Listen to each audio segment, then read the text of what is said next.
Okay, so I think people can continue to trickle in, but let's just get going. So good afternoon, everyone. Thank you for coming and sharing your precious time with us today. My name is Paul Kreitman, and I teach modern Japanese history at Columbia University in ELAC. And today we'll be presenting this panel on mobility and empire in modern Japan.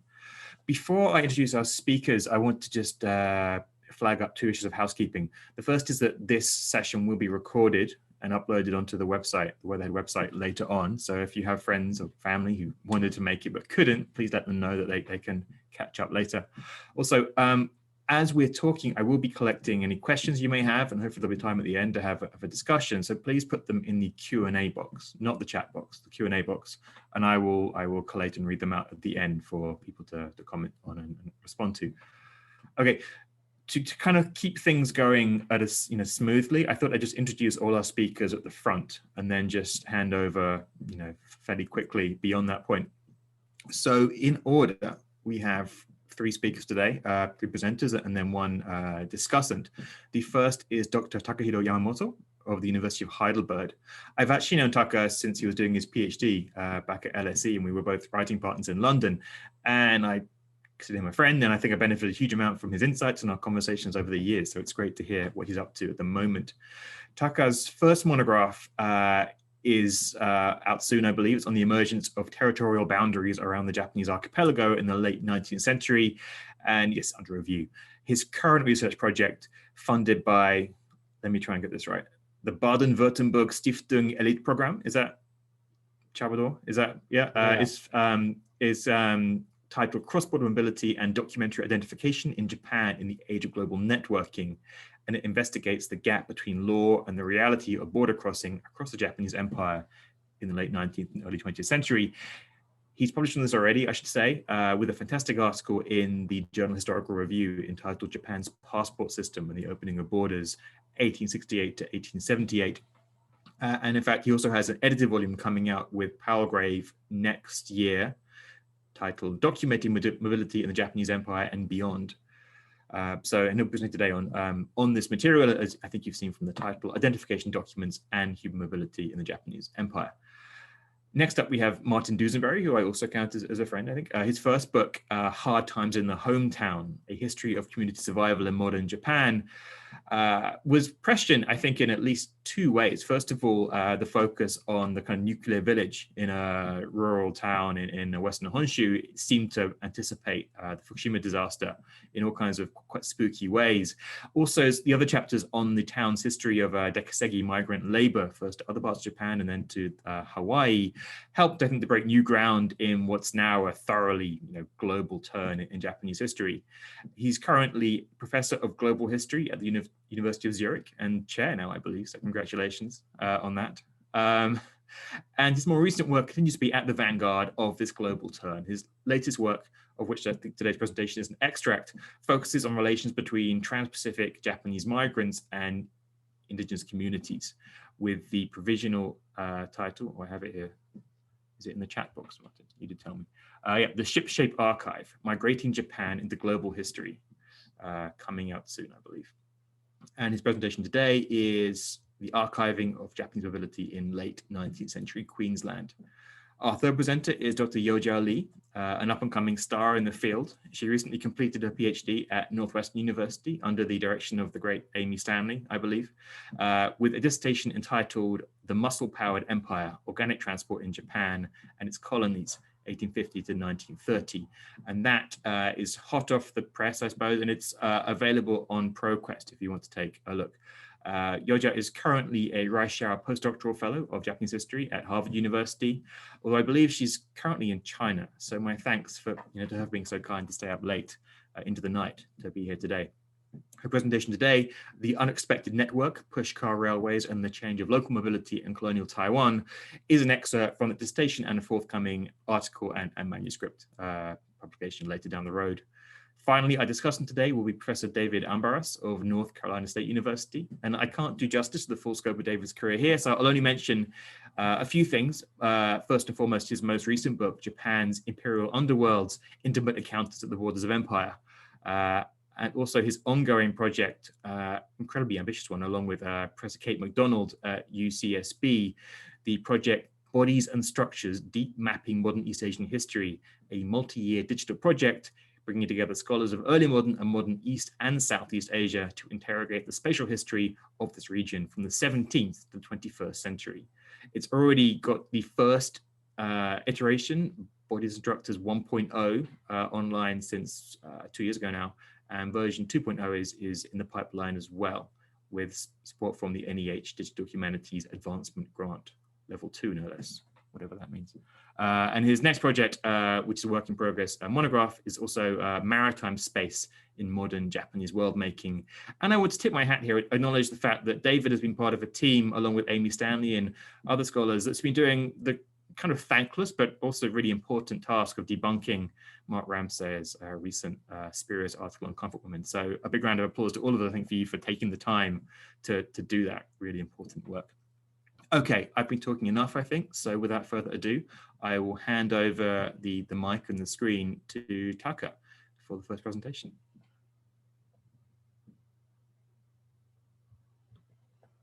Okay. I hope everyone can see my screen now. Yep. Right.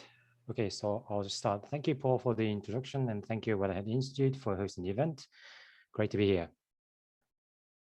So I'll just begin right away. In February 1897, in a Japanese periodical, the former Japanese Foreign Minister Mutsu Munemitsu expressed concern over what might happen regarding Taiwan in the coming months, and here's the quote. I'm not going to read it, but essentially Mutsu asserted that Chinese merchants may bandwagon on the rise of Japan in the East Asian treaty ports, or even across the Pacific, to the detriment of the imperial interest. Mutsu would have felt strongly about the treaty coming to naught, as he was the person who signed the Treaty of Shimonoseki that gave Japan the new colony of Taiwan. Personal interest aside, his concern pointed to a new question that Japan faced as a colonial power. How does the government distinguish those within the empire from those outside? Mutsu's wild imagination did not come to pass, but this statement presaged the Japanese government's attempt for identifying Taiwan islanders. The question of mobility control in colonial Taiwan has been studied by scholars including Kurihara Jun, James Kirian Chen, Wu Lian, but here I am concerned with one particular feature of it, which is the passport photograph. In November 1897, the Governor General of Taiwan began requiring an ID photo to be attached to the passports that are issued to Taiwan residents, preceding the adoption of the same measure by mainland Japan by 2 decades. Whereas the conventional scholarship says photographs and passports were adopted during the First World War, this law in Taiwan was, as far as I can tell, the first passport law that demanded a photographic representation of the bearer. I cannot show you these Taiwan passports with a photograph for copyright reasons, but the oldest I have seen is from 1900, so these things do exist.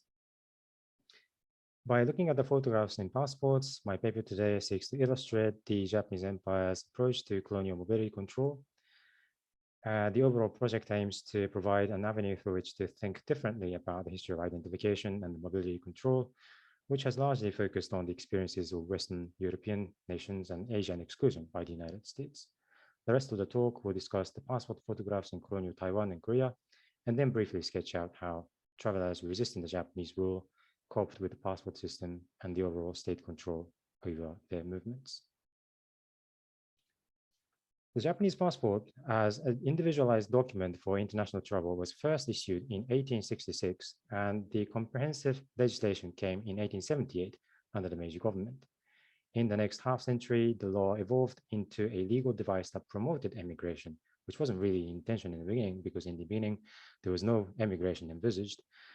But by 1922, when there was a major revision of this law, by listing the details of migration laws of all possible destinations in the appendix of the law allowed the Japanese immigrants to pre-screen themselves before applying for a passport.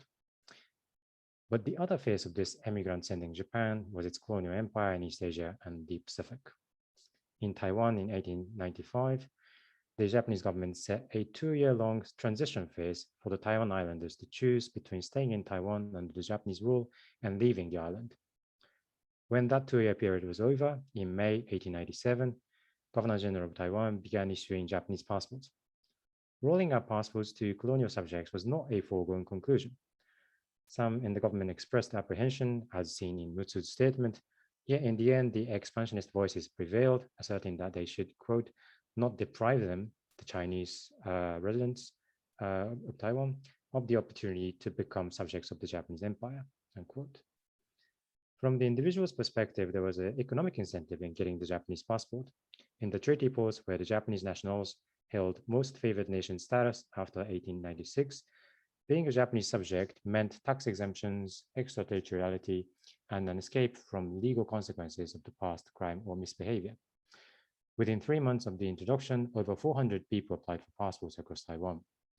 Those who got Japanese passport could claim to be Taiwan registrants or sekimin, of which the number grew steadily over the course of the early 20th century, eventually topping 10,000 in Xiamen on China's southern coast by the mid-1930s. Several months after the passport's introduction, Ueno Senichi, the Japanese consul in Xiamen, noticed numerous cases of false claims for Japanese passports by Chinese merchants who sometimes spent a large sum of money to get one. In response, in November 1897, the Governor General of Taiwan amended the passport law, which had been issued back in January, and demanded a photograph. And here is the quote. Here's the quote.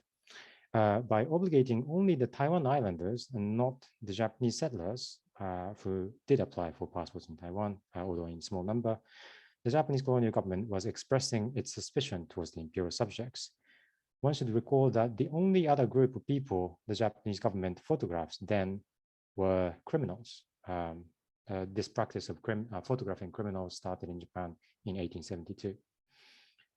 Yet, by allowing the possibility of omitting photographs, which is the second part of this sentence, it tried to keep them, the travelers, within the gaze of the state, not to lose them to the world of undocumented trouble or smuggling, the imperial underworld, in David Ambaras' term. This statement from the internal document of the Governor General is informative in that it specified the British colonies as their sources of inspiration, indicating the knowledge transfer between the colonies rather than going through the metropole. Japanese government created Taiwan sekimin as an in-between category useful for imperial expansion, but at the same time, its suspicion was manifest in the early adoption of identification by photographs.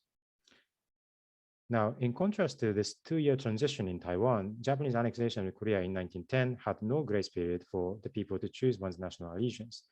Koreans were denied the possibility of rejecting Japanese subjecthood, and this applied to Koreans who were already outside the peninsula, like this Korean migrant to Hawaii, Min Wikyum, as seen here. This is a passport issued to Min in Seoul for him to return to Honolulu, where he had previously migrated. Such imposition of Japanese passport contrasts with, for instance, what the Soviet Union did, which, as in consolidated the grip on power, demanded the former Russian subjects overseas to register at the Soviet embassy or consulate by the end of 1921. Those who didn't register were made stateless, prompting the response from the League of Nations, but none of that happened with the Koreans. Because with the Korean annexation, there was only a blanket imposition of Japanese passports, which tried to add the Koreans on the move to the global spread of imperial Japanese subjects. In colonial Korea, the requirement of photograph on passports came shortly after the annexation. Governor General's ordinance on March 30, 1911, demanded a photograph from Korean passport applicants going to China, Sakhalin, and Russian Far East. As in Taiwan, mainland Japanese applicants were exempt. Even though the number of passport-carrying travelers to other destinations was small, specified in these locations suggests that it was there that the Japanese colonial officials felt the need for the prevention of identity falsification. At the same time, though, it was precisely these locations that the 1910 passport law encouraged Koreans to travel by issuing multi-entry passports so that the travelers didn't have to apply for a new document for every single trip. Again, they wanted to identify and maintain them within the state's gaze. As Park Hyung-ok noted, encouraging the settlement of Koreans in the border regions of the Russian Far East and Manchuria was a means of acquiring land for both Imperial Japan and the Koreans themselves. In doing so, the Japanese Empire found itself in a double bind, similar to that in Taiwan.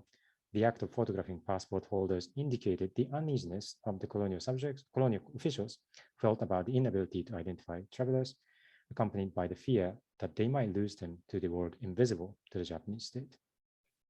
What the Japanese Empire did by adopting photographs was different from Adam McEwen's description of globalized borders for migrants. The empire was making their own subjects, rather than foreigners, recognizable to the state's eyes. The adoption of the technology, despite local resistance, was not about giving a nation state the power to decide who can enter. Rather, by photographing colonized bodies on the move, the Japanese Empire looked outward and delineated the outer limits of the imperial membership. Now on to the second part. James C. Scott has argued that one of the key functions of modern state is its inclinations to make the subjects quote unquote legible or understandable through the bureaucratic machines in a standardized manner. Japan's passports may seem a good example of such effort, but undocumented or unauthorized travel was common across the northern border of the Korean peninsula, either to Manchuria or to the Russian Far East. As Alisa Pak has noted, it was common among the Korean labor migrants in the Russian Far East to sell their passports after their seasonal migration was over, to the extent that Russian border officials could not expect any meaningful connection between the documents and the migrant themselves.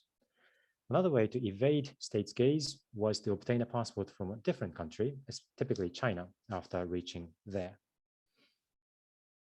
Throughout the 1920s, there existed a widespread network of surveillance over Koreans traveling to Japan or traveling near and around the empire, really. The officials of the Governor General of Korea were dispatched to Shanghai, Harbin, Beijing, Mukden, and Vladivostok to collect information about the Korean activists there, including their name, age, current address, and registered home address in Korea. By January 1920, Governor General of Korea noticed that members of the Korean exile government in Shanghai obtained Chinese passports under pseudonym to study overseas. One such report suggested there were more than 50 such Korean students who reached France, Britain, and the United States. Yet even if they knew about them, not all movements could be blocked. In one extreme example, in 1924, two members of the Korean government in exile in Shanghai obtained Chinese passports and managed to reach the United States via Kobe, where the Japanese officials could ban their landing, but could not find a way to arrest them under any Japanese law. Donghwa Ilbo, the Korean newspaper, rightly pointed out that a possession of a non-Japanese passport freed Koreans from Japanese-imposed mobility regulations. In the background of all this development of human mobility in East Asia was the fact that the travel between Korea and Japan and China was passport-free since 1917. Crucially, this was the Japanese diplomacy's imposition on the Republic of China to allow easier access to China's commercial market, including in the interior. But this traffic turned out useful for East Asians who worked to escape the state monopoly over their mobility. Just like Korean exiles, even Japanese mainlanders could get to Shanghai and then obtain a Chinese passport under a pseudonym and go elsewhere. This is exactly what Osugi Sakae, a well-known Japanese anarchist, did as he traveled to Europe to attend an international conference of anarchists in Berlin in 1923. I believe Osugi ended up staying in Paris, but that's another story. So while identifying colonial subjects with fear and suspicion, the Japanese government in many ways shaped East Asia, where state oversight was limited, leaving room for undocumented travel or even documented travel that nonetheless lay outside the purview of the Japanese colonial mobility control. In sum, Japan's mainland passport law in the course of the early 20th century developed as a device to support emigration, which was different from the initial intention in the very beginning. And this is the opposite of the Western European experience, which was that the era of free migration ended with the First World War and was turned into a highly restrictive and controlled movements with rigorous identification.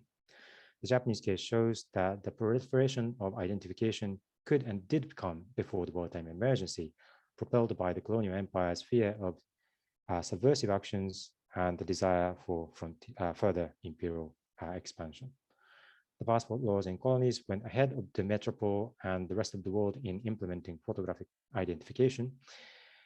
The early adoption of passport photographs was significant because this was where the Japanese Empire learned from other colonial empires and learned to forge a category of imperial subjects who were visualized to it before this system of identification flew back into the metropole. The Japanese government utilized passports to extend their geographical rule and commercial progress of the empire, but the global standardization of the passport system that it helped to create at times got to benefit the anti-colonial activists moving in and out of the empire. Once people obtained non-Japanese passports, they disappeared from the sight of the Japanese state. It was not just the border was porous because of the simple vastness and impossibility of surveillance. The circuit of mobility was facilitated and accelerated by the existence of the travel regime of the early 20th century. Adam McEwen argued globalized borders that emerged through the diffusion of the ideologies and techniques of Asian exclusion consolidated the nature of migration control as an interaction between nation state on the one hand and individuals on the other. I'd like to end by suggesting that this narrative could be complicated by noting that Japan's imperial subjects mounted a small but potent resistance to the state's gaze by utilizing their documented identities on the margins of empire. That's it. Thank you.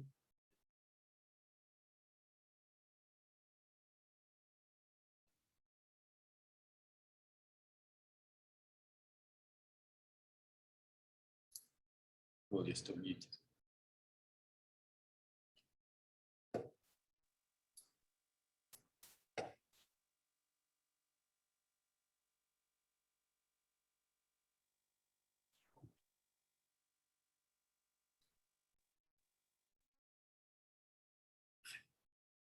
Can you hear me now? Yeah. Okay, many apologies for the third time. Taka, that was great. I have a new mic and it's clearly more trouble than it's worth. But yes, over to Martin forthwith. Thank you very much, Paul. Just to check, can you hear me? I've just changed my mic as well. So you hearing me okay? I can hear you. Yeah, great. Can everyone hear me still? Good. Well, many thanks to Paul for inviting me to join this panel, and of course to my fellow panelists as well. Also to the Weatherhead East Asia Institute, particularly, if I may, to David Ambaras for admirable patience when it comes to my rather late delivery of my comments today. So my interest here in this panel on mobility and empire lies in the archiving of Japanese mobility. And that is the subject of this book manuscript that Paul just mentioned. And one of the chapters addresses some of these archival issues that arise from the testimony of one Japanese woman from Nagasaki by the name of Hashimoto Usa, who was questioned by the British government resident on Thursday Island in northern Queensland in November 1897. So here it's the same date as Munemitsu's citation that Taka started with, a very different perspective.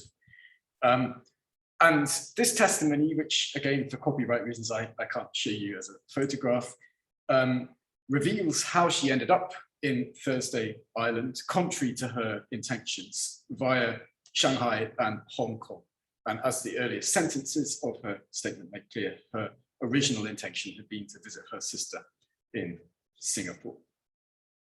Now, I've written about Hashimoto before, and I've written about this document in a journal, a history workshop journal article I published a few years ago, which focused on my interest in the narrative forms by which historians might approach the writing of global history.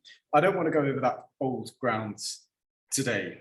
Rather, I want to try and talk about that rather wonderful thing that happens to us as historians, which is when we return to a document after 3, 4, 5, 10 years, as if to an old friend who we haven't seen for ages, and each time discover something new or even many new things. This is an exciting phenomenon and also somewhat humbling one, because you keep asking yourself how you could miss things the first time round. So today I want to try and discuss 3 additional thoughts, maybe 4 additional thoughts that occurred to me as I reread Hashimoto's testimony earlier in the spring this year, and which I hope speak to this theme of mobility and empire in the Japanese history. The first observation is to do with genre. It's extremely unusual to find first-person testimonies of mobile women in late 19th century Japan. The types of accounts that are much more common, both in the diplomatic archives of the Ministry of Foreign Affairs in Japan and in the archives of the major sites of Japanese immigration across the Pacific world, are reported accounts, particularly from officials who are reporting their interviews with Japanese women. So it's great that we have this first-person account, and yet immediately the very first line, "My name is Usa Hashimoto," is an immediate signal that this document isn't actually Hashimoto's voice, or not exactly. Rather, the document has been edited by its scribe, a man by the name John Douglas, who was the government resident, the British government resident in Thursday Island. It's been edited to speak to an English reading audience, in this case, his bosses in Brisbane, part of the Queensland colonial government. So the first point here is it's very simple, but it's worth repeating, that when we talk about overseas mobility in late 19th century Japan, especially the mobility of impoverished imperial subjects, we're really very often talking about the mediator's perception of mobility. And these mediators, as Bill Mihalopoulos, among others, remind us, these mediators were particularly the network of Japanese consuls across Southeast Asian and Pacific worlds. But they were also merchants and doctors and shopkeepers, and also that category of concerned denizen whom I think I can only perhaps best label as a busybody. And it's this broad range of intervening voices that forces us to ask whose stories are really being told in this nominal first-person genre. And let me give 2 very brief examples here of what I mean.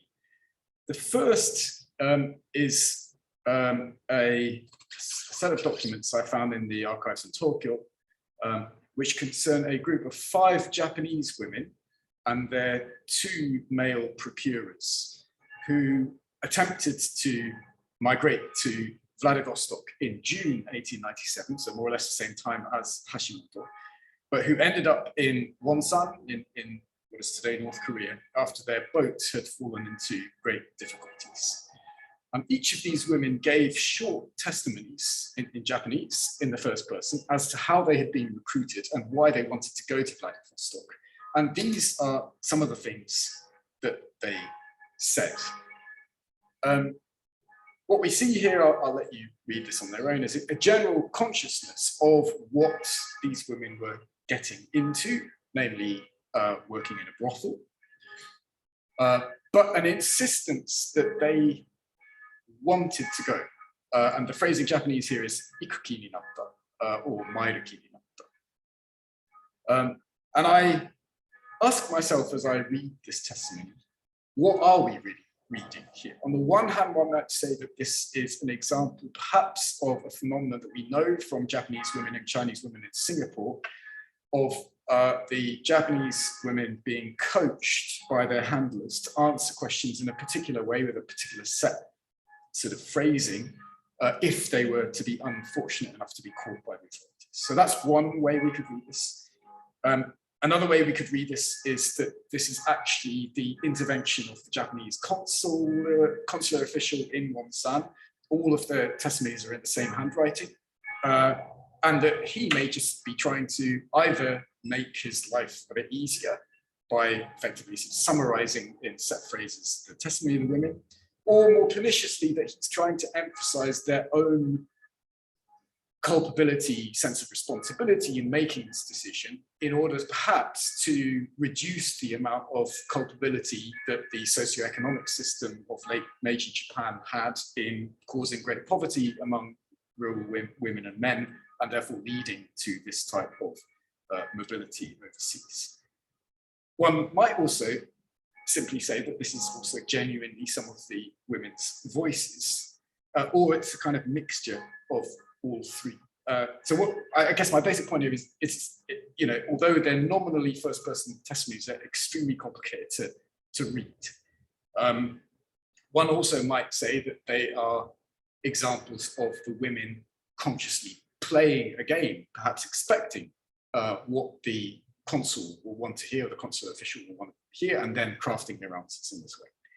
And all of this pertains to Hashimoto because there is no Japanese version of Hashimoto's account. It only exists in this English transcription and translation that I showed you. And this phrase that she has, I intended to go to Singapore, which she repeats on several occasions. So the question is, what is the Japanese behind that phrase? Intention is a strangely legalistic term in this context, and there are reasons for that I don't have time to go into now.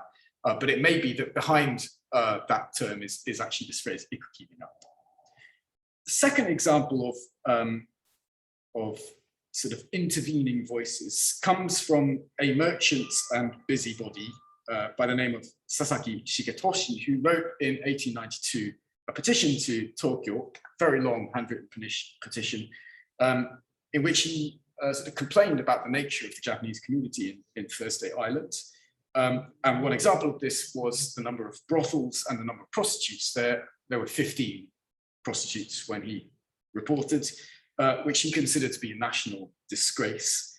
And he reports in some detail his conversations with brothel owners, the men, and how they sort of countered Sasaki's own worldview of Japan's civilization. And then he reports on what the prostitutes themselves said. And here, again, I won't read it, but you can even just tell from the very first sentence, thank you for your gracious concern. It's dripping with sarcasm and irony. And this last line, we do, alas, most profoundly regret not to have been born to as daughters to gentlemen such as you. Again, I mean, the way I read this, at least, they have explained about how they are living a good life in terms of their material acquisitions.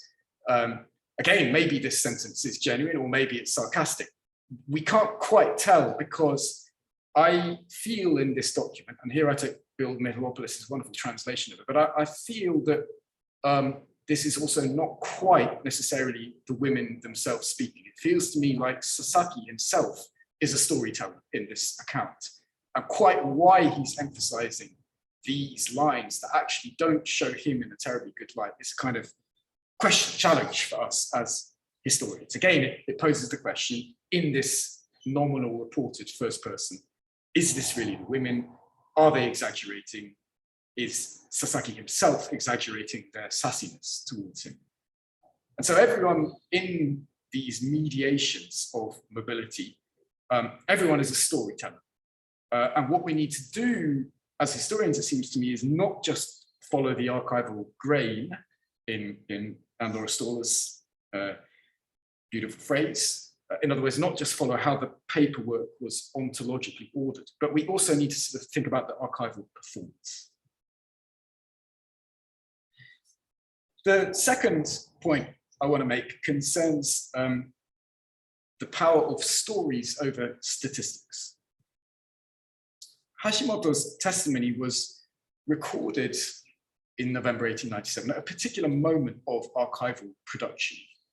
That summer in Japan, there had been a demand from the foreign ministry to consuls across the region for detailed numbers of Japanese women going illegally overseas. And on the British side of the equation, the British imperial side of the equation, there was a demand for numbers, particularly in Queensland, of women arriving illegally from Japan. And so here we have an interesting case where the imperial agendas of both Japan and Great Britain align in a statistical form. And yet, this focus on numbers is not borne out in Hashimoto's testimony herself. Here, actually, John Douglas seems to be much more interested in the infrastructures of her journey. And she herself seems to demonstrate an interest in trying to explain her intentions for leaving Japan. So there's, again, an alignment at kind of micro level now between both sides of the encounter. And also with the translators, who I don't have time to look into today, but the people around the table, as it were, are trying to tease out a story, a narrative, for various different reasons. And one consequence of this narrative focus is that Hashimoto's testimony serves as a kind of rebellion in the archives. The officials demanded numbers, and instead what they get is a narrative. And in that sense, this production of her voice, or this co-production of her voice, is something that actually shows Douglas in a somewhat, I don't want to say exactly positive light, but it shows him in a light that is more complex than simply a British official sitting on the other side of a terrified woman and sort of simply trying to impose his worldview onto hers. And another consequence of this survival of the story is that it highlights the very poverty of statistics. The statistics, of course, picked up only those Japanese who could be seen. Many, however, including Hashimoto herself in Shanghai and in Hong Kong, they evaded sight, and therefore they remained hidden from the officials and from the historians' gaze. And indeed, Hashimoto herself was active in this agenda of making mobile women invisible to the extent that she could. Here in the very last sentence on the screen, you'll see it says she talks of other women traveling with her to Thursday Island from Hong Kong. It's very vague. And in fact, the Tokyo archives reveal that there were 2 Japanese men and 5 Japanese women on her ship, but she's very careful not to name them. She's pretty careful not to number them even here. So in other words, the archive consists only of what the mediators could see, and successful mobile subjects, rather like Hashimoto's sister herself, left no archival trace. And we're therefore into what I've called the Great Silence, which pervades the writing of so much global history of 19th century mobility, despite the extraordinary archival collections that have somehow survived. And there we could leave the story. But to conclude, I just want to nod towards 2 other elements in this production of silence. The first is to do with the digitization of the archives of Japanese mobility. As many of you will know, there was a huge digitization effort in the 2010s, which led to the creation of JACA, the Japan Center for Asian Historical Records. And online on JACA, you can find very many sources, but you'd be very hard pressed to find anything related to Hashimoto or to the hundreds of other women like her, because these series have not been digitized. And here you can just see with my red arrows, I've pointed out where there are gaps. There's a gap between series 2, commercial relations, and series 5, military affairs. And then there's a gap within the categories of series 3 between labor and category 10, religion, education, and so on. Now, in fact, this winnowing down of the sources of migration occurred pre-JACA. It also occurs in the Nihon Gaiko Bunsho, again, a huge set of now digitized volumes that is very widely used, has been very widely used, and yet this winnowing of the original sources into the edited Nihon Gaiko Bunsho is something that many scholars don't discuss. But JACA has now, as it were, inadvertently, and I think for good reasons to do with data protection, but it's inadvertently exacerbated the problem of mobile Japanese voices being silenced. And therefore, actually, it's a very interesting example for those of us who sort of teach beyond Japan as well, of this being an example that speaks to a wider conversation which historians are now having and need to continue to have about archival silencing in the digital age.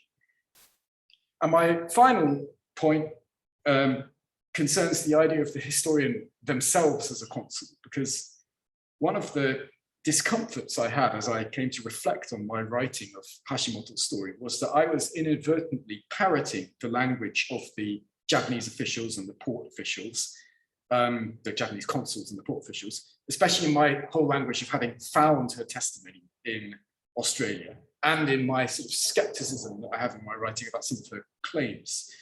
And this inadvertent sort of parroting of the consular voice in me, the male historian writing about Hashimoto, raises the questions of how we as historians can avoid becoming kind of archival voyeurs in such histories, and equally how we acknowledge that the co-production of first-person accounts such as Hashimoto's occurred not just between the mediators and the mediators, or between and across the imperial archives of Japan and Great Britain, but this co-production also comes about through our own engagement with those sources. I have lots more to say on this topic, but with an eye on the clock now, I'll suggest that for that, you'll just have to wait for the book. Thanks very much. Thank you, Martin. Can you hear me now? Yes, okay, good. That was tantalizing the way you ended, and I have questions, but I'm going to restrain myself because I'm only the moderator. Okay, next up, Youjia, please. So I should say that Youjia, because it's so late, has chosen to record a presentation rather than expose herself to the brutal time difference. So you can play it yourself, can you? Yeah. Okay, so whenever you're ready. Honored to be on this panel to talk about imperial mobility in Japan from the perspective of pushcar railways in colonial Taiwan. In 1925, Higashi Hikuzo, a secretary from the General Affairs Bureau of Taiwan Department of Railways, embarked on an inspection trip to Mount Jiaoban, deep in Dakekan Mountains in northern Taiwan. The territory Higashi surveyed was located literally at the edge of the empire. Starting from Taipei Station, Higashi and his colleague arrived in Taoyuan via the North-South Steam Railway, which had served as Taiwan's trunk line since 1899. And then from Taoyuan to the town of Daxi, they rode an automobile, a new transportation option in the 1920s. However, to reach to the subdued barbarian land, or Banchi, they had to rely on the human power pushcar railways, daisha, or literally a platform car. Here are some clips from a documentary on how pushcar railway operated in the 1930s in Mount Jiaoban, just a few years after Higashi's trip. You can see that in its most basic form, a pushcar could be as simple as a wooden platform on 4 wheels, but it had proper operation protocols, it had stations, and it was widely used to transport both cargoes and passengers. It was 30 years into Japan's colonial rule over Taiwan. Not only did Japan had established firm control over the barbarian land, the world had also gone through an age of acceleration of change. The Second Industrial Revolution was enabled mostly by the adoption of new inanimate energy, widespread electrification, mass development of machine manufacturing, and the expansion of railway network. However, deep in this imperial hinterland, the major public transportation was powered by human muscles. My project and also this presentation will show how the pushcar railway helped subdue and commercialized peripheral regions into the rule of the empire and increasingly globalized economy. And in this way, the human power pushcar railway was not only coequal to other modern changes in the world, it was essential to the imperial mobility of the Japanese empire as it helped forge the colonizing and modernizing experiences in colonial Taiwan. First, let's get to know more about this transportation. The pushcar railway was not a Taiwanese exception. The world's first full-scale human-driven railway, or Jinsha-Tetsudo, started operated in Japan in July 1895 in the famous hot spring area Atami to Otawara, which I have explored elsewhere. It was chronologically possible that this domestically operated line inspired the case in Taiwan. 5 months later, the first pushcar line in Taiwan started operation, connecting Kaohsiung and Tainan, and then extended to Hsinchu. But the Taiwanese pushcar was never a simple replica of their counterpart in Japan. The Atami-Odawa line was designed to help tourists to get to the famous hot spring post town. In contrast, the first pushcar line in Taiwan was for the purpose of colonial conquest. It was constructed by the Japanese Army Supply Factory in December 1895, and it was a military method to expedite military supplies and personnel on an island with only a skeletal transport system. In the next few years, this pushcar line operated as the main trunk line until 1899, when the Japanese colonial government began to rebuild the steam railway along the same route. In 1908, they had completed the main south to north steam railway. However, 1908 only witnessed the rise of regional pushcar companies.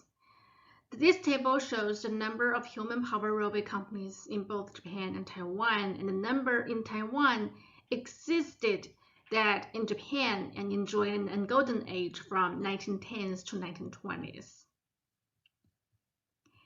Here are some comparisons between pushcar railways in Japan and Taiwan. The total trackage of human-powered railway in Taiwan reached 740 kilometers by 1910, almost 3 times the length of the standard steam railway on Taiwan at that time, and certainly dwarfing its Japanese counterpart. In fact, the pushcar industry was mostly invested by Taiwanese local capitals.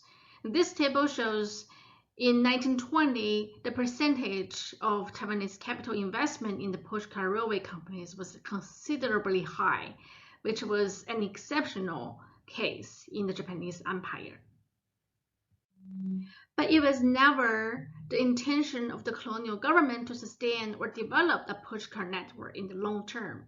In 1922, Japan passed the Taiwan Private Railway Subsidy Law. This law subsidized railways with a gauge of over 787 millimeters.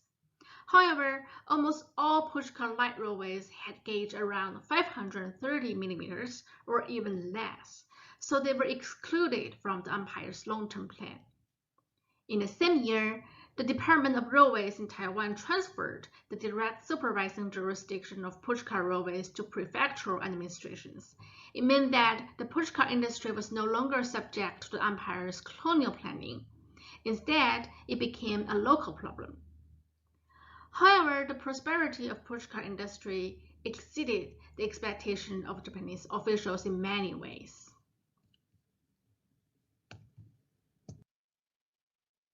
To start with, the geographical distribution of pushcar railway concentrated on places that attracted little notice from the colonial state. The pushcar industry predominantly thrived in areas north of Taichung.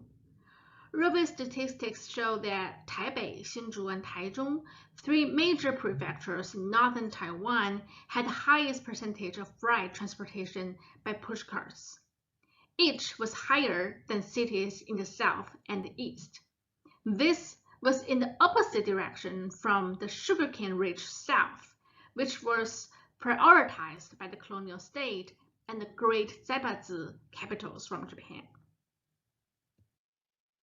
The top 3 products transported by pushcar railway, as this table shows, were camphor, tea, and coal, all of which were concentrated in the mountainous areas and the lowland forest in northern and central Taiwan. So let's talk more about camphor. Camphor was the top 1 cargo that were transported by pushcar lines. It is a white crystalline substance distilled from camphor trees. The rising celluloid industry in the mid-1800s created a more robust demand for camphor. By the time Japan took over Taiwan, Taiwan had produced 77% of the world's camphor, and after Japan's conquest over Taiwan, roughly 40 to 70% of camphor was transported by pushcart railways within the island.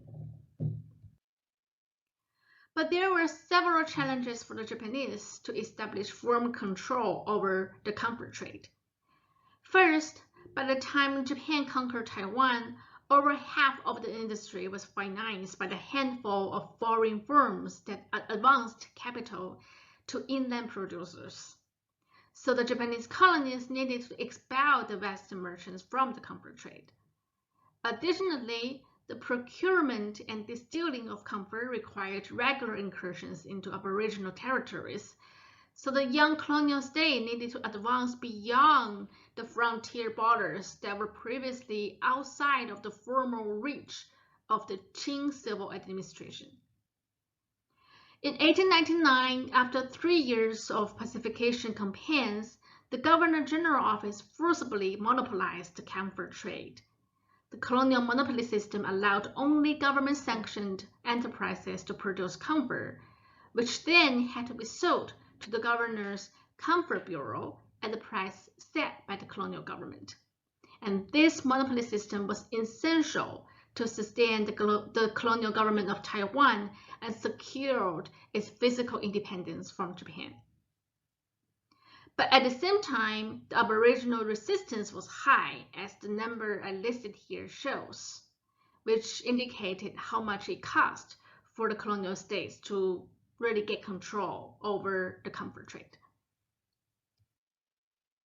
This whole situation meant that, first, the Japanese had to allocate substantial expenditures to isolate, disarm, and acculturate Aborigines.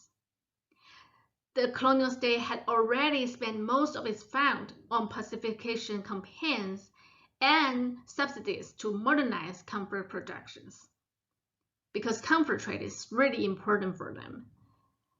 In this context, the colonial encroachment also profoundly complicated the relationship between the Japanese colonists and the local Chinese elites. The colonial government found those Chinese settlers indispensable to their colonial plan, especially in the early years, because the Haklo people, or Minnan-ren, and Hakka people, Kejiaren, had been serving as the Westerners' comparators in the camphor trade. These Chinese settlers had secured their access to camphor forests through active negotiation with different Aboriginal groups, aggressive campaigns, and a system of frontier guards. And some of these frontier guards were even cooked savages who had somewhat acculturated to the settlers' culture. With a lack of resources and funding to improve the local infrastructure in the vast forest land, the Japanese needed to rely on the Chinese expertise and experiences from years of interaction with the indigenous people and land. Within the monopoly system, they permitted Taiwanese elites to facilitate camphor circulation in this region. For the Chinese local elites, such as the Jian and Lin family, it was important to cooperate with the colonial states too. They had been relying on the camphor trade to prosper, and under the monopoly system, they needed to obtain special permits from the colonial government to continue the procurement and production of camphor. At the same time, as the camphor forests were depleted and the logging water pushed further to the interior, these Chinese enterprises also had to depend on the colonial government to offer military protection in case of sabotage due to Aboriginal uprisings. And many of them also owned other agricultural enterprises such as tea, so local circulation and transport were essential to their development. The Taoyuan Light Railway Company was one of such cases. In 1903, the prefectural governor of Taoyuanzhou, Takahiro Yamamoto, summoned district leaders, local merchants, and gentry to push forward the establishment of a pushcar company in this region. He also managed to get the leftover military pushcar construction materials from the Governor-General Office to jumpstart this regional company. but it was down to the local gentries who gathered the founding capital from local Taiwanese residents in the Dakekan areas and Taozaiyuan areas. This company was a success, and in 1920, after 17 years of operation, the company went through a restructuring under the shareholding structure. And this time, 79 out of the total 82 shareholders were Taiwanese. And together, they owned 99.7% of the shares. Most of the shareholders both served at local administrations and had close interests in other local businesses, such as trading company, winery, tea production, fisheries, electricity, trust funds, banks, and some of them were also important members from local agricultural associations. These Han elites also proactively sought to enhance their relationship with the colonizers. In 1920, the head of the company and also the head of the Taoyuan neighborhood district, Jian Langshan, recruited 2 Japanese nationals as the significant shareholders of this company, Iwase Keizo and Yoshiichi Yonetaro. These 2 Japanese were just promoted as directors of the Zhanghua Bank by Sakamoto Soroya, a prominent politician merchant that were heavily involved in the establishment of many colonial enterprises, including the Taiwan Bank. And Zhanghua Bank later became the 2nd largest shareholder of the Taoyuan Tract Shareholding Company.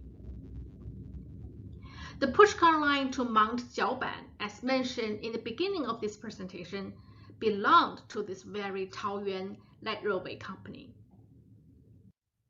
Mount Jiaoban actually exemplified a typical northern hinterland of colonial Taiwan. It was the ancestral territory of the indigenous Atayal people.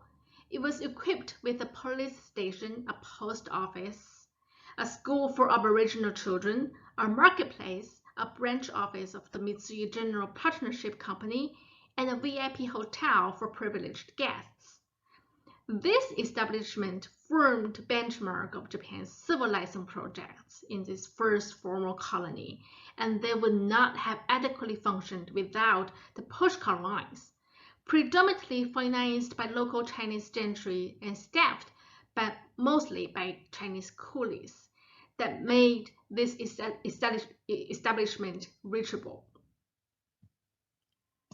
So to sum up, this story of local development diverged from the traditional narrative of Japanese modernization, which had been concentrating on capital-intensive state-led initiatives such as railroads, textiles, iron industry, and to portray Japan's efforts to catch up to an industrially dominant West.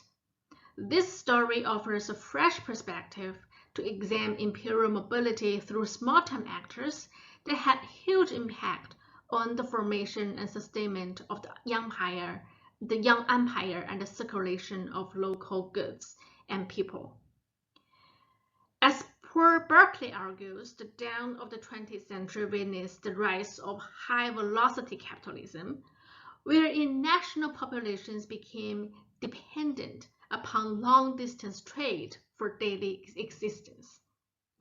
This human power railway constructed a local modern transportation network, and it completed the global circulation essential to this global economic structure from the local level. And secondly, the human power railway industry in Taiwan provided an ideal case to display the everyday negotiation and compromises inherent in Japan's first colonial project. The colonial government did not always have clear and robust strategies for its colonies. The limitations of colonial power left local initiatives much room to develop on their own terms. And finally, the development of the pushcar railway shed light on the core argument of the colonial modernity debate. Colonialism and modernization were interrelated, but there was there was no direct causal relationship between the two.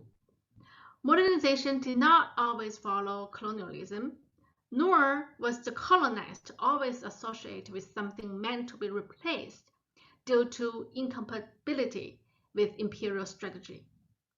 Simple and crude as it may seem, the Pushkar Railway helped the young empire's colonial projects penetrate deep into Taiwan's hinterland and defined the formative years of modern transport development in colonial Taiwan.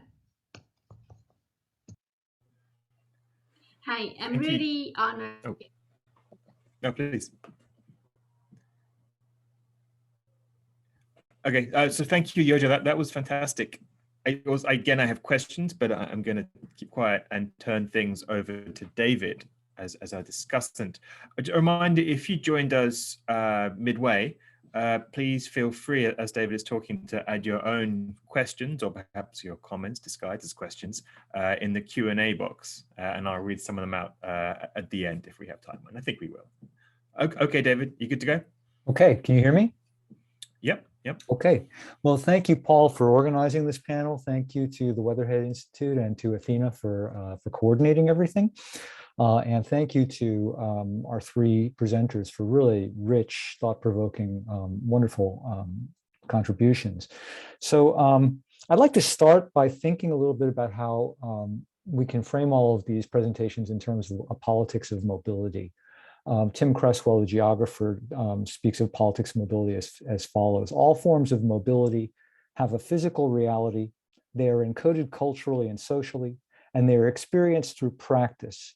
Importantly, these forms of mobility and these aspects of mobilities, movement, representation, and practice, are political. They are implicated in the production of power and relations of domination. By a politics of mobility, I mean the ways in which mobilities are both productive of such social relations and produced by them.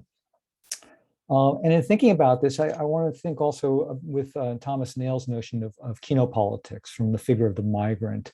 Nail posits, and he's a political philosopher, but he posits that history can be seen through the formation and transformation of different regimes of kenopolitics, that is to say, of accumulation through expulsion. And he looks at different historical figures who have marked each of these. He begins with the nomad and goes to the barbarian, to the vagabond, then to the proletariat, and in contemporary times to the contemporary migrant that is so prominent in our politics and our everyday imaginings of the world. So these kenopolitics that he talks about, this process of accumulation through expulsion, or the politics of mobility that Cresswell talks about, are tied to ideological constructions of space and place and movement. They entail not only mobility, but also immobility, a history of different ways of fixing people and things in place. And I think that each paper today gives us some very valuable insights into how these politics operate in the Japanese imperial context, how different mobilities and immobilities and efforts to create or control or channel them were crucial to histories of primitive accumulation and racial capitalism in Japan's empire and the worlds of which it was part. And at the same time, I think that each poses a challenge to existing ways of thinking about the histories that they're engaging with. For example, Taka's paper challenges a Eurocentric chronology of passport development and identification document development that in his paper, and I think more generally we can agree is represented by the work of John Torpey with the invention of the passport. But he also wants to nuance Adam McEwen's claims about the centrality of Chinese exclusion in settler colonial regimes, particularly North America, but elsewhere, in the formation of modern identification and passport regimes and borders. Martin Dusinberre wants to challenge the authority of the archive itself, on which we have been trained to draw and depend, to think about how archives produce authoritative representations of mobility and deviant forms of mobility, and what a closer engagement with the complexities of individual documents and compilations of documents can tell us about alternative ways of being in the world and methods of evading the authority that the archive represents. And Youjia Li's presentation very much challenges the notion that the modern globalizing, space-time compressing railroad and steamship were the be-all and end-all of capitalist development. She argues that while the steamship and the railway did bring Taiwan and Japan into new relationships, they didn't simply obliterate everything in their path, and in fact relied very heavily in the Taiwanese case on the development of pushcar railways powered by human bodies and dependent on indigenous, that is to say, Han Taiwanese indigenous capital, as opposed to global capital coming in and seizing the stage. She says very eloquently at the end, modernization did not always follow colonialism, nor was the colonized always associated with something meant to be replaced due to incompatibility with imperial strategy. So she's taking on a big fight with the colonial modernity school and with histories of global capital more generally. I would just add that the pushcar is an example of this. I found in my own work that peddlers are another example of this, that while steamships and trains could connect vast distances and carry large amounts of goods, ultimately the delivery of goods to the very local level relied on human foot power or perhaps bicycle power to get in there. And so we don't see an obliteration of those modes. We see a folding into a more complex kind of assemblage that happens there. So having laid out some of the general thoughts, I think it would be very useful to just sort of step back and summarize, if you will, the different kinds of mobilities, the different kinds of bodies in motion that our presenters have given us today or have discussed today. On the one hand, we have male Japanese laboring bodies and merchant bodies who are moving in the Asia Pacific. Their emigration and labor contribute to capitalist accumulation inside Japan through remittances and through the formation of more complex societies where they settle. They are incorporated into discourses of overseas expansion or kaigai hatten over time. We have Chinese bodies in motion, as Taka shows us, and seen in the case of the Taiwan Straits as being threats to the security of empire through their movement across treaty ports and colonial space.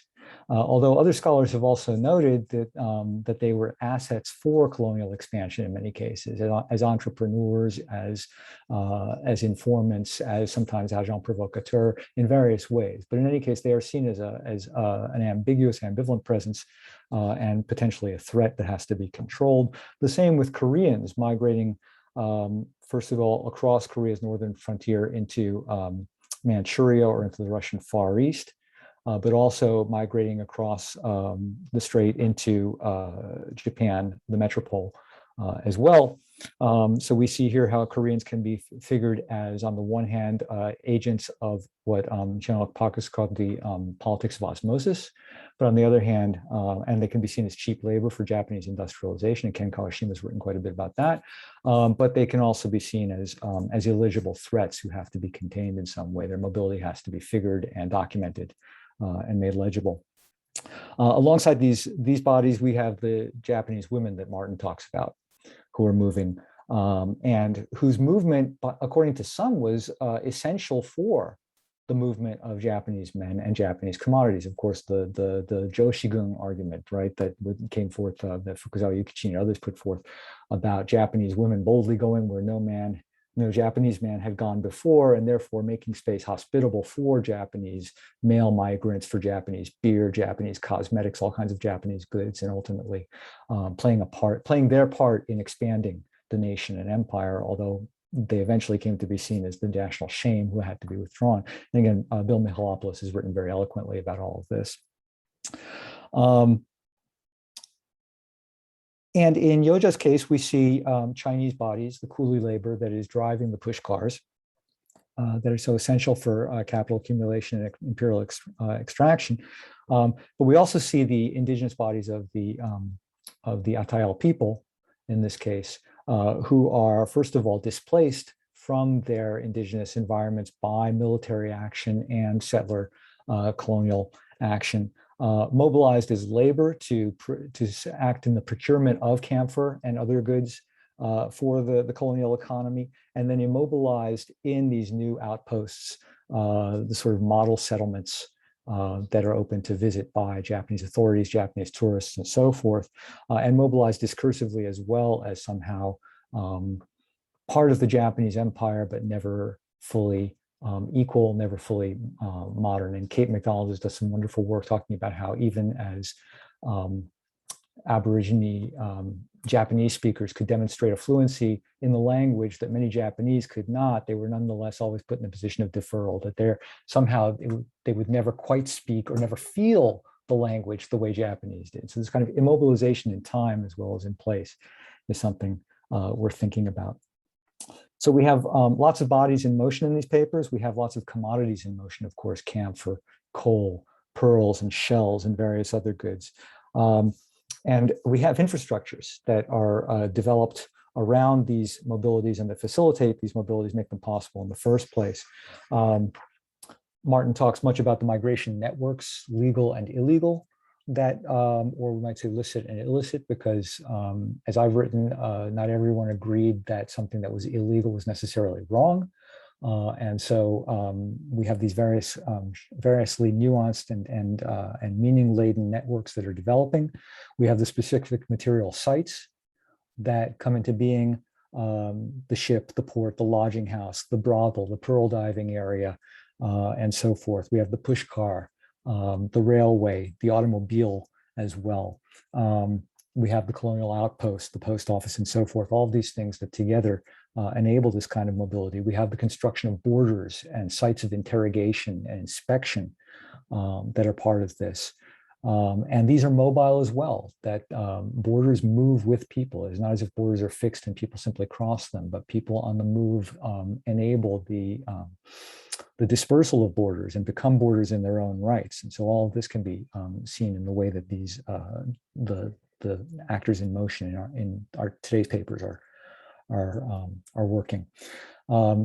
People writing about infrastructure have also talked about sort of affective infrastructures. I'm thinking with Brian Larkin, talks about cultural competence as a kind of affective infrastructure. And I'm thinking here of Martin's work, where, for example, you have Japanese, respectable Japanese who might go and have tea with the local Australian official and perform a kind of a sociability that becomes an infrastructure for producing a shared understanding of those other Japanese that then gets reflected in the written archive and the written documents that get circulated. It's in places like this where certain lives get turned into data and other lives are valued as stories. And the archive itself, of course, is specifically this place where we see data being produced as infrastructure. So I've tried to just sort of catalog different things that emerge from these papers, different ways of thinking about who's moving, what's moving, and what are the channels, infrastructures that are involved. I think we can talk about the imaginative geographies that are also part of this infrastructure, the ways in which listening to the papers or reading the papers, one can see the invocation of different place names as having meaning that can be positive, negative, can change depending on time and who is speaking. The crossing of the border from Korea into Manchuria as a dangerous act or as an act of emancipation or escape. Singapore, what does Singapore mean and to whom, again, is another one, an example. What does the Banchi mean, for example, in the Taiwanese case? How is it represented? Or Thursday Island or Vladivostok or any of these? So we see these kinds of imaginations of different frontiers and the opportunities and the risks and the perils that they present. And these become part, through media representation, these become part of the infrastructure of mobility as well. And all of these movements and infrastructures and mediated representations contribute to a broader entangled set of histories that our presenters are talking about, the entanglement of empires, the entanglement of economies, and so forth. And I think that Taka really engages with this very carefully in thinking about the ways in which Japanese passport regulations, for example, and passport laws and so forth, are tied to colonial Southeast Asian, for example, colonial efforts to control mobile Chinese populations, also to the Exclusion Act in the United States. And I think here, I'd like to engage a little bit more with Adam McEwen's work in getting Taka to reflect a little bit more on this, where McEwen argues that, again, the documentation, the basic principles of the documentation of status and the formulation of the border as a site of control were developed through the control of migration from Asia to the white settler nations in the late 19th century. Cornell Chang has also done work on this and others. So while I think it's useful to sort of try and rethink some of the chronologies of how Japanese passport regulations and photographic requirements developed, I think we can still see those seeping into what McEwen is talking about, seeping into the Japanese actions. So it's not as if Japanese actions regarding the Taiwanese are separate from this larger field of constructing Asia as a problem and the Chinese as a particular problem within it. Because again, it is these illegible Chinese moving across the border between Taiwan and China who are very much discursively the same as the illegible Chinese who move from Fujian and Guangdong across the Pacific and into North America, whether it be US, Canada, or Mexico. So this doesn't detract from the point that the colonies could often be sites for innovations in identification technologies, but I think we need to keep these things on the same plate and just think about the different balances at different moments that they represent.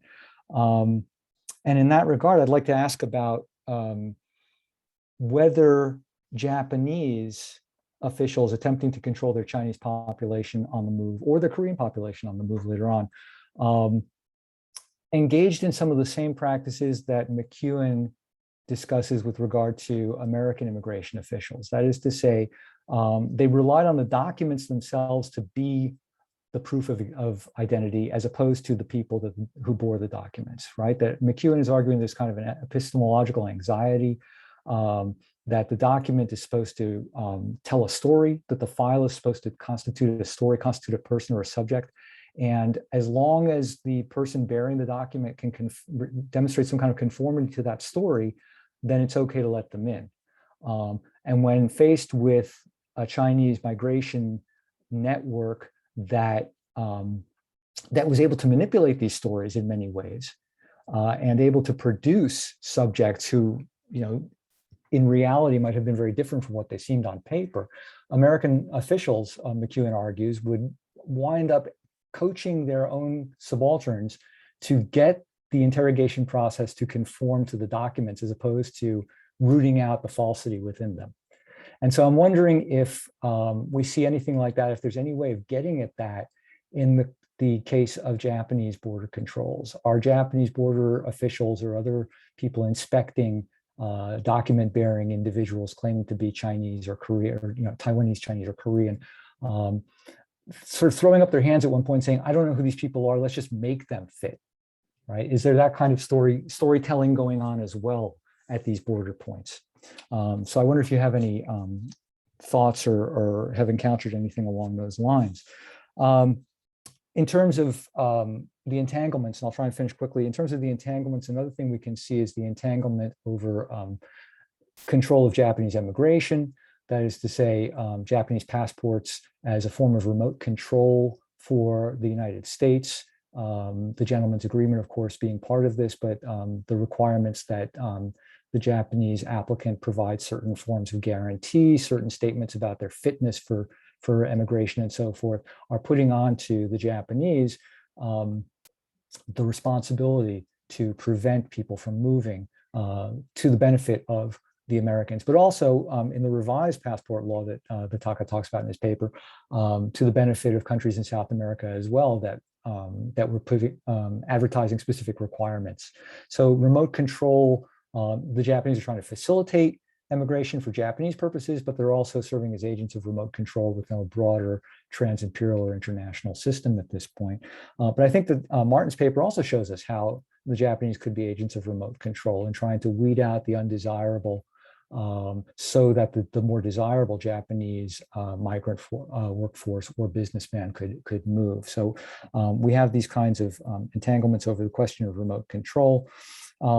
I do want to ask Taka one more thing. I think that in terms of chronology, the Italian case might come closer to the Japanese. The Italians developed passports in order to facilitate migration to the United States. And it's only during World War I that they make their passports into more restrictive instruments to prevent migration of potential military conscripts. So the Japanese case and the Italian case might be compared there. So I think I just want to ask finally some questions of Youjia's paper in terms of how it might connect to these questions of gaps and ambiguities in the archive. You have lots of visual images in your paper, film, postcards, photographs, and so forth. What do they do in terms of the narrativization of Chinese coolie bodies? How do they relate to, for example, representations of Chinese coolies that Mark Driscoll has talked about in his work on the Chinese mainland or elsewhere throughout Southeast Asia? Is there something that is made particular about the Taiwanese Chinese coolie as distinct from the more global Chinese coolie with which many people would have been familiar at this time? Are there cases of conflict involving Chinese labor, right? Is there any attempt to organize? Are there strikes? How is it organized? What is the politics of Chinese labor on the ground? How is that discussed, if at all? Are there any sources that enable us to hear possibly voices of Chinese coolies in the system in the same way that Martin is trying to hear voices beyond what the official narrative of Japanese migration in the Asia Pacific is telling us? So I've been a little bit scattershot all over here, and of course the indigenous voices in response to the Chinese pushcar and this new human machine assemblage that is driving them from their traditional spaces. I've been a little scattershot here. I've moved around a lot, I suppose you could say, but I hope that some of what I've offered up gives us some points to connect the papers and to further the discussion. So I'll leave it there. Thank you. Thank you, David. That was fantastic. You actually raised quite a few of the questions that I had and added some really fascinating insights. The Italian comparison too, I'd love to hear more about that. Do you want to just take a few minutes, each of you, to kind of respond if you like, and then we'll open the floor to questions. And as I said, the Q&A box is there if any of you listening out in the great beyond want to add your questions or comments too. So maybe starting with Taka. Sure. Thank you, David, for your wonderful questions. There is so much that I have to think about. The Italian comparison, I think I need to spend more time researching before saying anything intelligent, except that in the passport conferences that took place in Paris and Geneva in the 1920s, where most of the standardization work happened, that really set the foundation for today's passport regime. Italians insisted on making things with keeping the agenda to technical matters, as they called it, and the immigration issue. So they tried to really decouple the immigration issue in a different arena. Obviously, this is a political decision. The immigration issue they wanted to discuss not in the format or in the context of passport standardization, but elsewhere. And so the Japanese government seems to be largely in agreement. So by the 1920s, there is this idea that passport issues can be understood as a technical problem, and there can be a technical solution, so bureaucratic, I guess, technical solution by simply negotiating the format and leaving the decision about the quotas and so forth in a different negotiating arena. So that's one thing that comes to my mind as far as the Italian question is concerned. Remote controls, yes, definitely, and the Japanese foreign ministry officials hated the fact that they have to sort of amend the laws and make it as easy as possible for the potential immigrants from the Japan to elsewhere, so that the Japanese immigrants, when they disembark, wouldn't be caught in any surprise, and make sure that they have the right credentials, right documents, and right records and everything. So that's definitely the case where the laws and the controls of the destination countries creeping back into Japan and shaping the processes of immigration for the Japanese. Is there any case where the board officials trying to fit the person into a certain category or a certain paper? I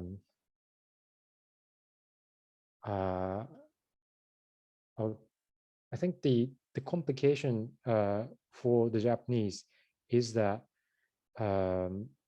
they have to sort of deal with the Chinese ethnic Chinese population within the empire. When they go out, they are an ambiguous being. They could be construed as Chinese migrants or Chinese travelers trying to enter at a place where the Chinese exclusion is in place, but could they prove that they're Japanese and therefore exempt from the restrictions that the Chinese are subject to?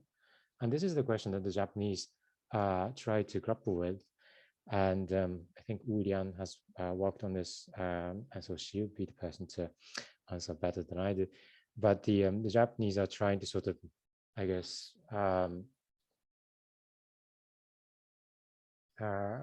manipulate the requirement. So the requirements of the appearance. So they shouldn't appear Chinese if they were to sort of present them. So they're worried about the case where a Japanese passport carrying Chinese person gets denied because of their appearance, of the dress and the demeanor and the language and so forth in communication with the border officials and the destination country, be it the United States or the Dutch East Indies and whatnot. So by incorporating Taiwan and by having the ethnic Chinese or Han Chinese and indigenous population within the empire, the Chinese exclusion, so the Japanese official finds themselves in the side of the Chinese when they go out to different locations, and they have to sort of fight the battle on the side of the Chinese, so that they won't get excluded.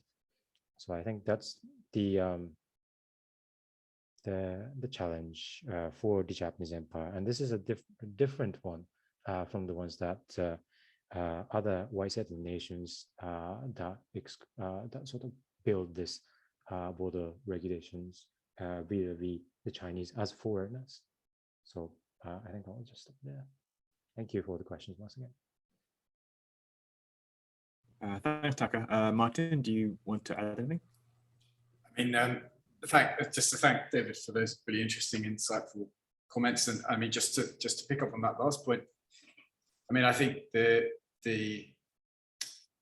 phenomenon of individuals being fitted into categories, I mean, that is at the heart of the Hashimoto story, of course, that there is a certain preset imagination of what a Japanese woman outside of Japan must be. And then there's a certain sort of, I mean, I think that's a different way of articulating what I was trying to say in the papers. You know, that's everything that's going on, this fitting of her story into certain categories and predefined characteristics, and at least in my reading of it, her resistance to that, or her playing with that. I don't want to just put it in terms of resistance. Actually, I think it's more complicated than that, but that's a term that comes pretty easily. But I think there's a playing with it, a manipulation that she is doing with them as well. So I think the point you made to Taka is also applicable to what you to some of the stuff I was talking about. Thanks.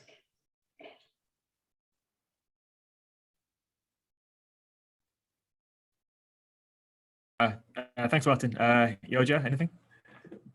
Oh, yes. Thank you so much for the question. I think it's a wonderful question, which has been actually bothering me for years because I haven't really been able to find any direct historical records of the voice of those coolies.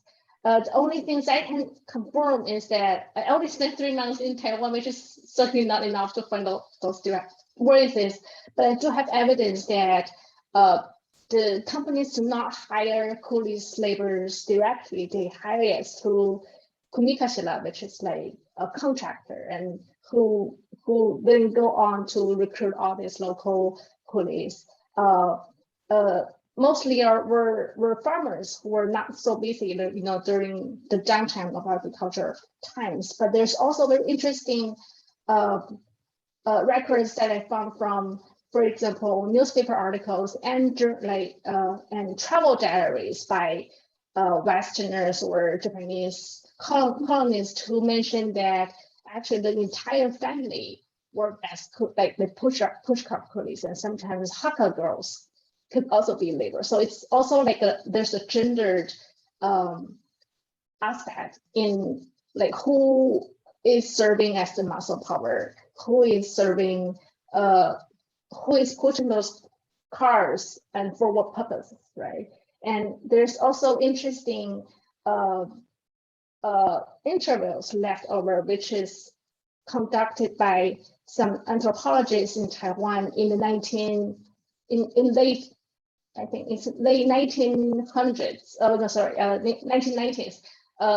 Who they conducted interviews to those people who pushed the pushcar lines as late as in 1960s or 70s, who are still alive, and they were talking about actually the agile people, at least in the 60s we're talking about, at least the agile people were too lazy to be coolie laborers, and sometimes it's the army's people who migrate from other places to this Jiaobanshan town who are willing to serve as like labor. So there's a lot of variations, and there's a lot of like little local level of mobility in that regard. So and I do hope that I can have the chance to go back to Taiwan and to find out more about those coolies. Yes. Thank you. Okay, we have some questions coming in already. The first one is Ethan Mark, who says, wonderful papers and discussion. I've learned so much. A question for Youjia. Was there also resistance against this form of human-powered transport as inhumane and exploitative in a colonial manner? I'm thinking of such discourses about the Bekak, if I'm saying that right, or pedicab that appeared in Indonesia just before and during the Second World War. Oh, that's a very interesting question. I've never really thought about this because I never saw any like critiques against this form of human power always in colonial Taiwan's context as inhuman. But at the same time, because I'm also doing researches on muscle powers elsewhere, especially in Japan, and we are talking about rickshaw pullers, there's definitely a lot of critiques against that. So it's actually very interesting for me to rethink this problem, rethink this absence of critiques against the inhumane part of pushcart railways in colonial Taiwan. Yes. Thank you. Okay, next up we have James Garian Chen. Hi, James, who has two questions, one for Martin and one for Youjia. I'll read, here's one for Martin first, and it's a kind of a long one, but you can all see these questions, can you, coming up in the chat box in case you want to refer to those? Okay, good. So James asks, Martin, your dwelling on the language of intention reminded me of a number of South Asia, British Empire, Asian American scholars writing about quote unquote coolies that focus on the politics of bureaucratic archival production that itself was reliant on the idea or figure of the consenting individual through the contract form. I was wondering if this consent or contract was behind the language of intention as mediated through, translated by either the Japanese or Australian officials you mentioned, and whether it has to do with the conjuncture of state and or corporate managed migration / mobility in the 1890s.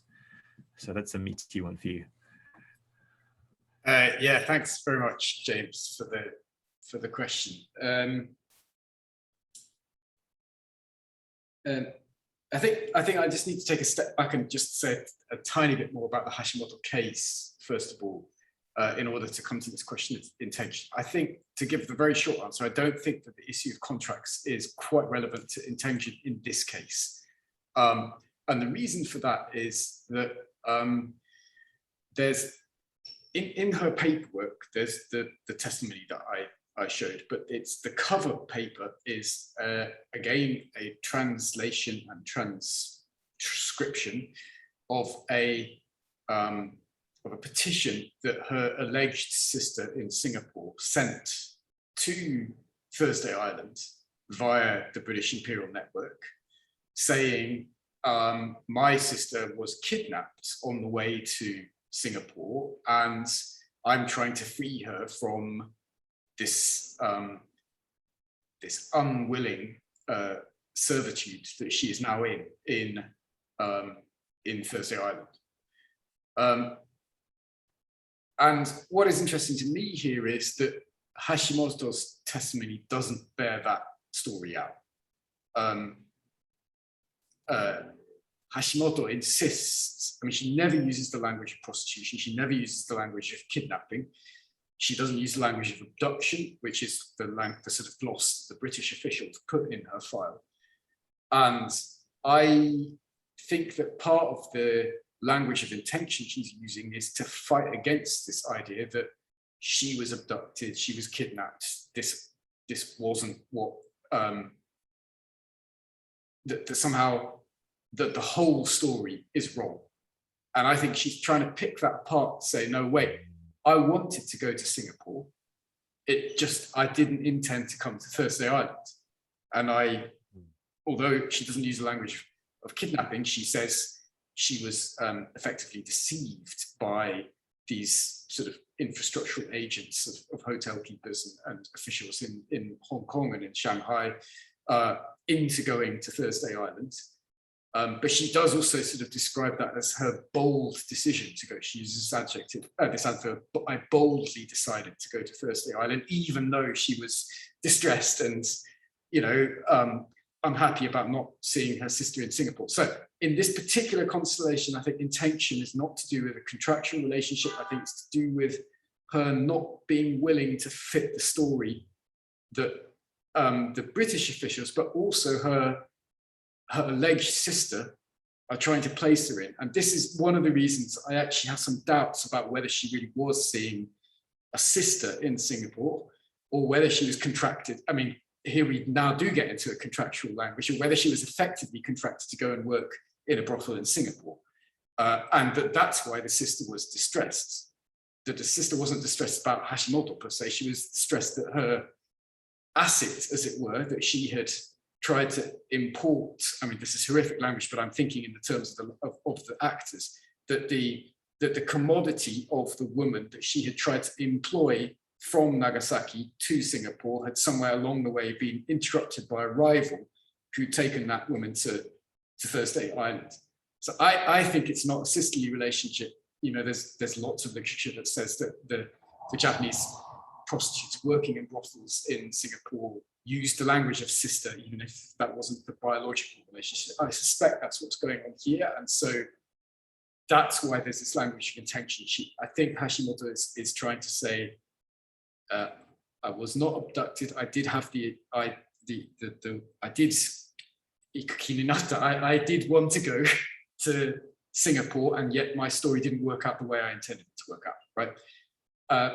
I think in other cases, you're absolutely on the money, that the language of intention in contract is relational. And perhaps, I don't have time to go into that now, but I think that's a very interesting point. But I think in this particular case, one of the things that's interesting is the language of intention is an oppositional language against these frames. And the frames are not just British official frames or Japanese male frames, but also from this Japanese woman in Singapore.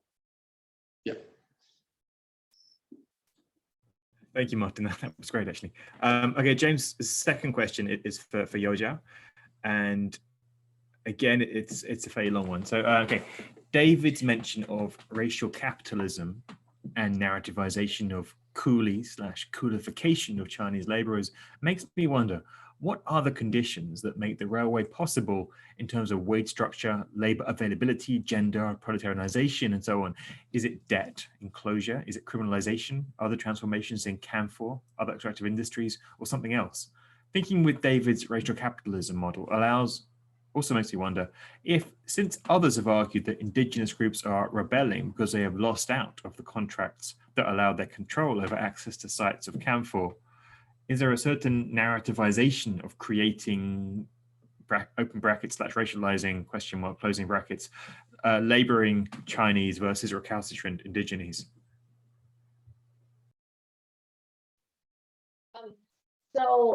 Actually, it's a very wonderful question, and I would like to, I don't think I can answer that adequately, but I have some statistics that I think maybe speak to those questions. So for example, in 1910, a Taiwan pushcart coolie, if you are a male coolie, you will be paid for 15 cents. And then if you're a female, then it's 10 cents.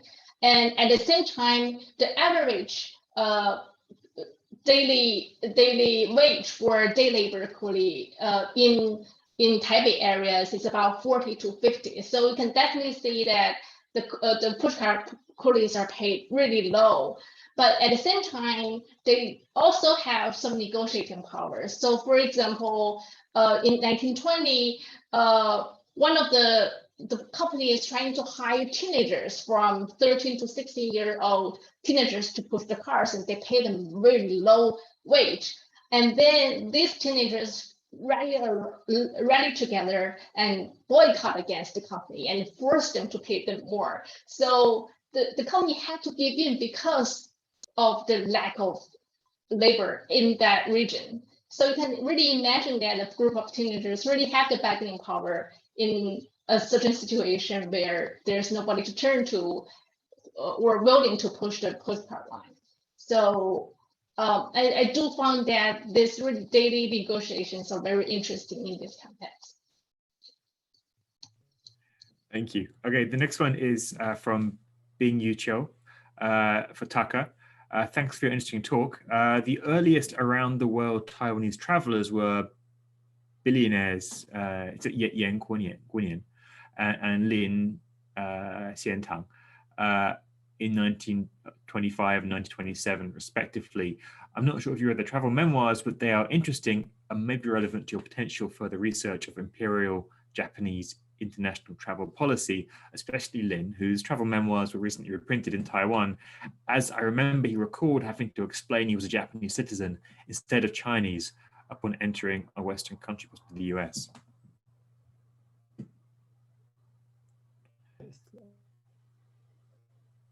Thank you so much for the question, Bingyu. No, I haven't read the memoir. I would love to. The thing about having to explain the Japanese, I guess, nationality is an interesting one. I would say that there is a clear difference before being Japanese, Chinese, or Taiwanese. There is a difference between immigrant and non-immigrant, and even under the Chinese exclusion law, you know, if you are not in the laboring class, if you could prove that you are, for instance, a merchant, if you're a student, if you're a religious, if you're a priest, people in these categories do have an access to the place where even with the Asian exclusion. So there is this class element that you have to sort of navigate through, and then there's this the nationality question. I wouldn't be surprised to see somebody having to explain with the document that this is me, and I therefore qualify as someone having access to this place. So I'm sure I'll learn a lot from the memoir. But thanks for the question. Thank you, Taka. We have a little bit of time left, so I thought I might take the liberty of asking my own questions. I actually have one for each of you, but I'm going to start with Taka, if only because the kind of genesis of putting this panel together for me was a seminar I taught on borderland Japan with my grad students last year. And as part of that, we read David's wonderful book, Imperial Underworlds. And I was struck, and it was the first time I came across one of the facts that you mentioned in your talk, that I think it was in 1917, there was this treaty signed that allowed basically not only visa-free, but passport-free travel, essentially. I think that's right, between China and Japan. And that just astonished me. I mean, and it must have been pretty contentious, not only in terms of Sino-Japanese relations, because this is during the war, it's the time of the 21 demands, but also within the Japanese government. I mean, I can imagine that already, there's anxiety about controlling colonial populations and about controlling migration to the US and other Anglo settler colonies. So I'd just love to know more about the backstory and how that played out, those negotiations, because it seems remarkably liberal, imperialist liberal, but a certain kind of liberalism that struck me anyway. Yeah, absolutely. I mean, the whole thing, I need, I guess, more research, because I think my research so far hasn't done justice to the depth of the potential problem and the stake that this thing involves. But it starts with the Chinese actually trying to do the opposite. It starts with the Republic of China trying to put more requirements, documentary requirements on the Japanese, and the Japanese sort of resists and somehow manages to agree on the most liberal solution imaginable, which is the abolition of any kind of documentary requirements both ways. So the impact may not have been as great if you think about the fact that the Chinese treaty ports have already been open, and the Japanese were able to sort of go there, do business, and they have the legal protection of the Japanese government and so forth. And from there onwards, the interior trouble, you would have had to apply for the Chinese interior trouble permit. But in reality, I'm not really sure how rigorously that was monitored. So this may have been more symbolic than real in terms of the impact, but certainly this is, yeah, I think there needs to be more. There's a lot to research in this one. Can I just add something to that, yeah, real quick? That lifting of requirements for nationality documentation didn't mean that any Chinese person could show up in Japan and be admitted to the country either. The police still exercise discretion at the border in terms of who they would allow in. And I've gone through the documents, and they're writing to their superiors saying this person says they're so and so, and they have a guarantor. Should we let them in? They want to be an apprentice in some shop. And the police official or the governor will write back saying, oh, that association guarantees everybody, and it's a meaningless guarantee. No, we're not going to let this person in. So there are various ways in which, again, we see that interplay of documents and narratives that's being woven, Chinese migrants using certain narratives and certain claims, and Japanese officials trying to figure out how to deal with that. But it's in the context of a Japanese regime that still says not any Chinese can come in. And in fact, we don't want Chinese unskilled labor to come in. That's the one thing that they're absolutely dead set against. Okay, that makes more sense. Yeah, okay. Thank you for clarifying that, David. Martin, you wanted to also add something to this? No, it's fine. That's good. Okay. All right. So I have a question for Youjia then, which is, this came off a Twitter conversation or a thread that I can't remember where I saw it, but someone asked, why was the bicycle invented so late? Like the implication being that it should have been possible to design a bicycle centuries earlier.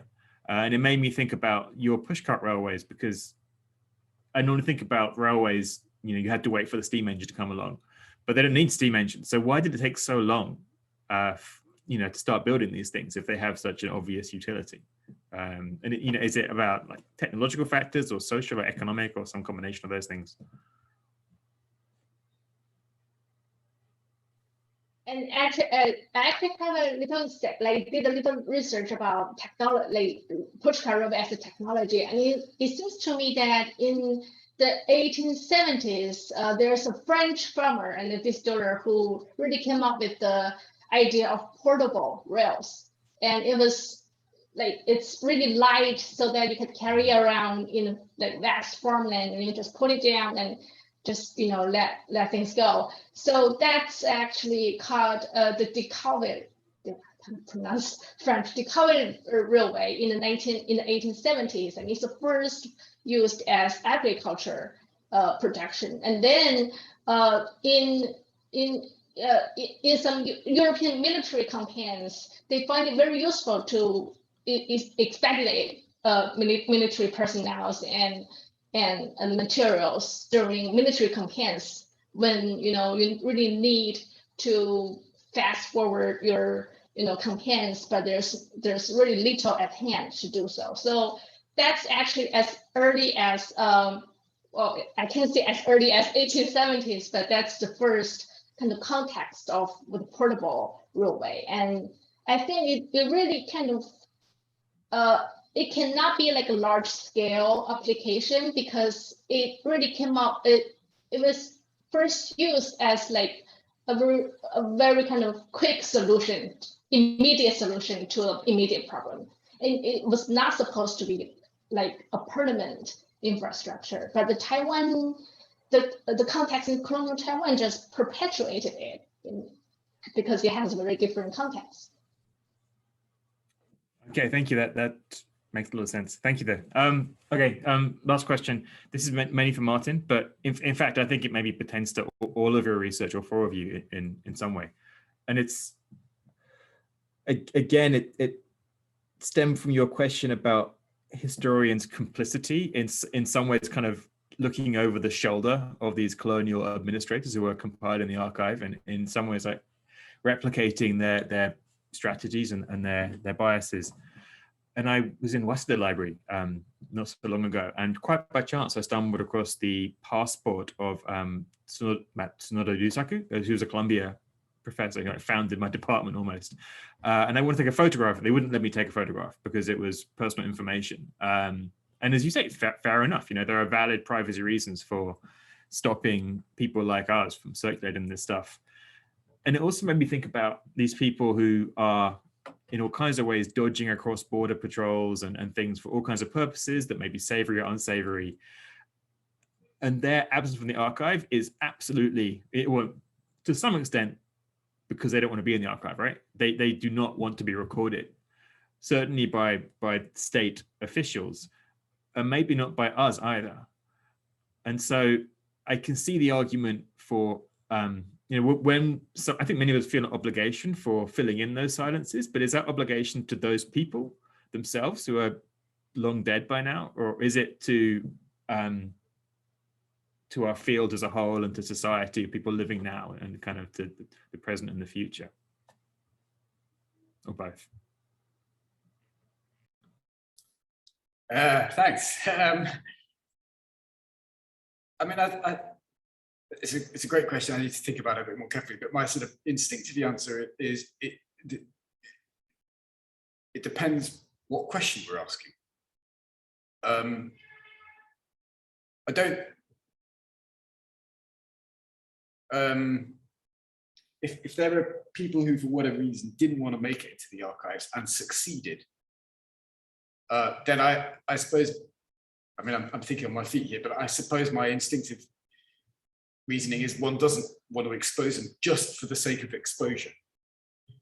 But the point is that if those people, those people did exist. The question is, how many in what constellation? So the existence of those people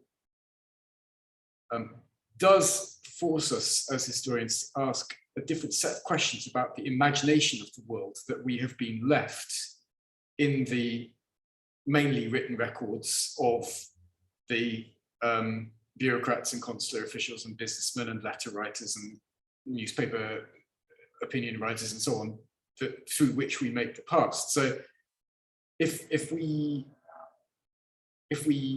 want to try and challenge that imagination of the world,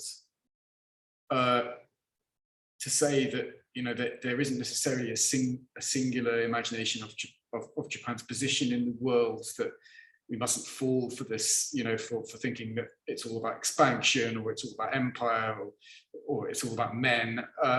If we want to do that, then yes, we do have to expose those voices as much as we can that haven't made it into the archive. That's the purpose of it. It's not as a voyeur, hey, aren't these people cool, and I'm kind of, you know, I'm getting into their personal data just because they're interesting, but it sort of has a historiographical intervention there. And I suppose what I was hinting at towards the end of my paper is, I think that responsibility becomes ever greater in an age of digital history, and particularly in the case of Japan, because of the uneven way in which these archives have been digitized.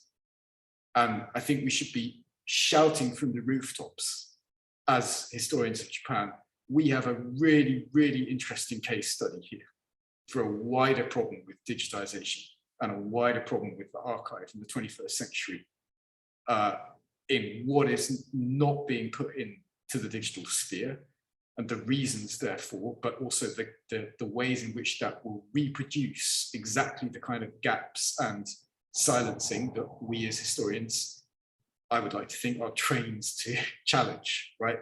And so I think that's one of the ways in which all of these papers speak beyond the field of Japanese history. They all obviously, yeah, have really interesting things to say about Japan and East Asia, but I think just methodologically, in this particular case, this theme of mobility and empire and oversight and the role of the state and the archive, these in Japan's case, raise just really fundamental questions about our practice as historians per se, and that's one of the things that we can be contributing to much bigger historiographical debates in the field of history, not just Japanese history. It's a really good answer. Okay, we're kind of out of time, I'm afraid. So I'm going to have to call an end to the formal proceedings. Thank you so much, everyone, for presenting fascinating research and a great discussion. I've got a huge amount out of it. I hope you all have, and those of you listening at home have too. And enjoy your, I don't know what time zone everyone's in. Wherever you are, whenever you are, enjoy it. Oh, thank you, Chuck, for your comment. Okay, take care, everyone. Thank you, Over and everyone. out. Thank you. Thank you. Ian. Okay. So I think Athena's going to send a link for us to debrief. Is that right? Oh, okay. Yeah. Okay. So It should be in the chat. okay. See you there. Okay. Bye.